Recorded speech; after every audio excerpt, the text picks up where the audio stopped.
귀를 좀 제가 잘 컨트롤할 수 없는 상황이 한 1년 전부터 그렇게 돼서 이번 공연은 아 진짜 나만 잘하면 되는데 당일날 내 귀만 멀쩡하면 되는데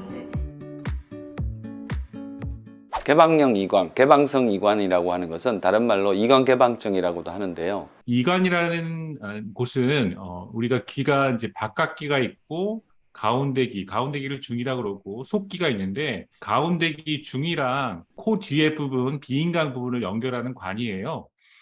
이 관이 있는 이유는 중위의 그 압력을 조절하거든요. 저희가 뭐 엘리베이터를 타거나 높은 산에 올라가거나 비행기를 탔을 때 귀가 먹먹해지고 그런 현상들이 생기잖아요. 그럴 때 이제 이런 이관이 원래는 닫혀 있다가 열리면서 압력 조절을 하는 역할들을 하고 그런 기능들이 있는데 이 이관은 평소에는 이렇게 잠겨져 있거든요. 닫혀져 있습니다. 고무줄을 이렇게 채워놓은 이런 바지처럼 이렇게 딱 잠겨져 있는데 귀의 압력을 조절해야 될 때 이게 자동으로 열렸다 닫혔다 하는 그런 기능을 가진 관이거든요. 근데 이 관이 항상 닫혀 있고 필요할 때만 열려서 압력 조절을 해줘야 되는데 개방성 이관이 있는 분들 경우에는 이게 항상 열려 있게 되는 거죠. 닫혀 있지 않고 항상 열려 있고 또 닫혀 있더라도 너무 쉽게 열리는 분들, 이런 분들을 우리가 개방성 이관이라고 하고 이관 개방증 뭐 이렇게 부르기도 합니다. 개방성 이관 환자의 그 동영상을 보면은 이렇게 보통 숨을 쉬고 그러면 고막이 움직이진 않는데 이렇게 지금 숨 쉴 때마다 고막이 움직이는 그런 것들이 관찰이 되죠. 굉장히 불편하겠죠. 여기가 이관입니다. 여기 이제 구멍 뚫려 있는 데가 이제 여기 이관인데 이런 이관이 원래는 막혀 있어야 되는데 지금 잘 보이진 않지만 이렇게 뚫려 있는 계속 열려 있는 그런 상태여서 이제 여러 가지 증상을 이제 일으키는 게 이제 개방성 이관증 인데요. 이관 개방증은 생기는 원인을 우리가 먼저 알아봐야 될 텐데 이관 개방증의 원인으로는 보통 이제 심한 다이어트, 가장 많은 원인들 중에 하나는 무리하게 체중 감소를 해서 이관을 싸고 있는 그런 그 지방 조직 같은 것들이 없어지거나 이러면서 이관이 이제 열려 있게 되는 건데 그래서 이제 마르고 야인 체형에 이제 흔하고요. 많이 못 먹는 이제 식욕 부진 같은 것들이 심한 경우에는 또 이제 이렇게 체중 감소도 생길 수 있기 때문에 이렇게 개방성 이관증의 원인이 될 수 있고 아주 심한 운동을 하고 나서 탈수가 오고 이런 경우에 일시적으로 또 이렇게 개방성 이관증이 생길 수가 있고 우리가 아주 큰 병 같은 거를 앓고 난 다음에 몸이 이제 쇠약해지면 또 이런 현상들이 생길 수가 있고요. 또 임신하게 되면 에스트로겐 호르몬이라는 것들이 아주 많아지는데 이런 호르몬 영향에 의해서 이관이 이제 개방된 상태로 유지가 되거나 또 이제 경구 피임약 같은 것들도 이런 에스트로겐 호르몬 성분들이 있는데 이런 것들을 복용하면서 생기기도 합니다. 그리고 장시간 노래를 부르거나 말을 많이 하게 되면 코 안이나 입안 뒤쪽에 있는 점막이 많이 말라붙음으로 해서 이관의 입구가 코 뒤쪽에 만들어져 있거든요. 그 부분이 이제 너무 뻥 뚫리게 되는 거죠. 그래서 쉽게 이관 개방증이 생기는 원인이 되기도 합니다. 어떤 증상이 생기게 되냐면 자기가 숨 쉬는 소리가 들리고 자기 목소리도 들리고 맥박 뛰는 소리도 들리고 귀가 먹먹해지는 증상도 생기게 됩니다. 닫혀져 있어야 될 곳이 열려 있게 되기 때문에 보통 우리가 숨을 쉴 때 이렇게 숨을 쉬게 되면 이 바람이 코를 통해서 목으로 기도로 넘어가게 되는 이 과정에서 바람이 넘어가는 게 고막에 전달이 됩니다. 그래서 환자들의 귀 안을 이렇게 고막을 관찰하게 보게 될 때 환자들이 숨을 쉴 때마다 고막이 따라서 움직이는 게 보여요. 자기가 숨을 쉬는데 이 숨이 이렇게 들이마시고 내쉬실 때마다 이 압력 차이에 의해서 고막도 같이 따라서 안으로 밀려 들어갔다가 바깥으로 나왔다 이렇게 고막이 같이 움직이는 거죠.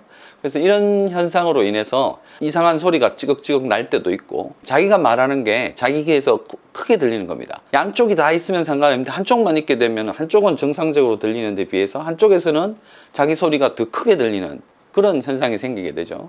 그래서 환자들은 자기도 모르게 이렇게 자꾸 귀를 이렇게 만지게 되는 습관이 생겨요. 귀를 이렇게 막아야지 고막이 흔들림이 덜해지니까 자기도 모르게 자꾸 이렇게 귀를 막게 되는 그런 습관을 가지게 됩니다.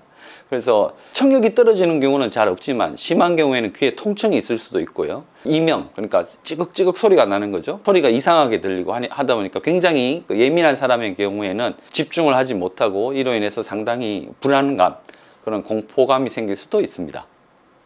치료가 한편으로는 까다롭고 또 한편으로는 또 별다른 치료가 없는 경우가 대부분인데요. 비수술적인 치료로 이제 환자들이 이런 증상들이 생기면 굉장히 많이 걱정을 하거든요. 그리고 또 청력이 어떻게 나빠지는 건 아닌지 그런 걱정들을 많이 하게 되는데, 이런 원인들에 대해서 자세한 설명을 해서 대부분은 잘 좋아질 수 있다는 것들을 이제 말씀드려서 이제 안심을 하게 하고, 충분히 자고 그다음에 무리하게 다이어트해서 체중이 많이 빠진 것들을 이제 중단하고 영양 섭취를 골고루 하면서 충분히 이제 쉬게 되면 또 증상이 좋아질 수가 있고요. 코 질환이 있을 때 쓰는 이제 비강 스테로이드 제제라든가 비점막 축제 같은 것들을 오래 쓰게 되면 아까 말씀드린 그 점액 같은 것들이 자꾸 마르고 그러면서 이런 개방성 이간증 증상들이 이제 심해지기 때문에 그런 것들을 이제 쓰고 있는 경우에는 중단을 시켜야 됩니다.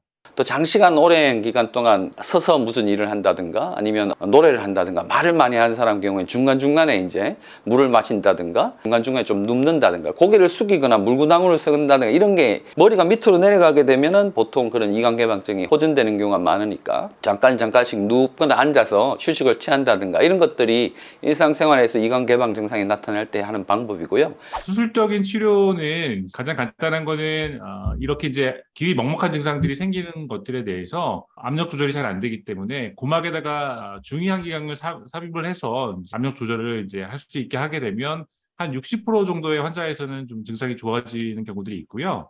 열려 있는 이런 그 이간에다가 필러 주사를 놓는 경우도 있고, 그다음에 열려 있게 이제 이간을 만드는 그런 근육에다가 보톡스 주사를 해서 기능이 좀 떨어지게 해서 또 이간이 다치게 하는 그런 치료들도 있고, 실리콘 카테터를 이용해서 이제 이간을 부분적으로 막는 것들이 방법들이 있는데, 사진을 하나씩 보여드리면 이게 이제 고막에 넣은 중이 이제 환기관인데, 이제 이쪽으로 이제 공기가 왔다 갔다 하면서 압력 조절이 되게 되는 거고요. 여기가 아까 이제 말씀드린 이간이라는 부분인데, 이간의 앞부분에다가 이제 필러 주사를 넣어서 이게 이제 막히게 되겠죠. 근데 이제 필러는 저절로 또 흡수가 되면서 한 6개월 정도 지나면 또 다시 또 열리게 되기 때문에, 이런 필러 주사가 효과가 있다 그러면 또 이제 주기적으로 이제 이 필러 주사를 또 맞으셔야 되는 그런 번거로움은 있습니다. 그리고 이제 이간을 열리게 만드는 이런 근육들이 있는데, 이런 근육들에다가 보톡스 주사를 이렇게 놓게 되면 이런 근육의 기능이 떨어지게 되면서 이제 이간이 다치게 돼서 또 증상이 또 호전이 될 수가 있고요. 아까 말씀드린 그 실리콘 카테터, 이런 카테터를 이렇게 이간에다가 넣어서 부분적으로 폐쇄시켜가지고 이제 치료하는 방법들이 또 있겠습니다. 대부분 그런 수술 같은 경우에 다른 부작용도 유발할 수 있기 때문에 되도록이면 앞서 말씀드린 그런 수술을 피하고 다른 대정요법을 통해서 치료를 하고 있습니다. 개방성 이간증을 앓고 있다면 평소에 노래를 부르고 연습할 때 뭐 주의할 점이 있을지 생각을 해봤더니 제일 중요한 건 이거 같아요. 잘 먹고 잘 쉬고 잘 자고, 이런 것들이 제일 중요할 것 같고요. 또 이제 장시간 서서 연습을 하게 되는 상황에서 비인강의 점액이 이렇게 부족해지는 증상이 생길 수 있기 때문에 시간 조절을 할 수 있다 그러면 도움이 될 수 있겠고, 간단하게 이제 할 수 있는 방법으로는 코를 킁킁 들여 마시게 되면 압력이 빠지면서 넓어진 일관이 좁아지는 효과가 있거든요. 그래서 일시적으로 이제 효과가 있거나, 고개를 무릎 사이로 넣어서 많이 숙이게 되면 이간 쪽으로 피가 몰리게 되면서 또 부분적으로 막히게 되는 증상이 생겨서 증상이 또 일시적으로 좀 좋아질 수가 있겠고요. 하지만 또 이제 귀가 먹먹하다고, 우리가 이제 귀가 먹먹하면 코를 막고 귀에다 바람을 넣는 걸 많이 하잖아요. 이제 그걸 이제 발살바 방법이라고 하는데, 발살바 방법을 하면 개방성 이간증은 심해집니다. 그래서 그런 것들은 안 하셔야 되고, 이런 것들을 이제 주의할 점이라고 좀 생각을 하고요. 대표적으로 뭐 그런 대정요법에 껌을 많이 씹는다든가 오징어 같은 걸 씹는다든가 이렇게 하면서 저작근을 많이 발달시킨다든가 침을 많이 삼킨다든가 이런 것들이 좀 도움이 되는 걸로 알려져 있습니다. IUC 그 기사를 보고 너무 안타까웠는데, 정말 좋아하고 응원하는데, 일시적이지만 효과가 있는 방법을 잠깐 소개드리면, 코를 킁킁 들어 마시고 그러면 압력이 빠지면서 좀 도움이 되실 수 있고, 고개를 무릎 사이에 놓고 한 5분 정도 숙이고 있으면 또 그 이간 증상들이 조금 개선이 될 수 있어서 꼭 필요하실 때 잠깐 사용해 볼 수 있는 방법을 권장해 드립니다. 네. 응원합니다. 네.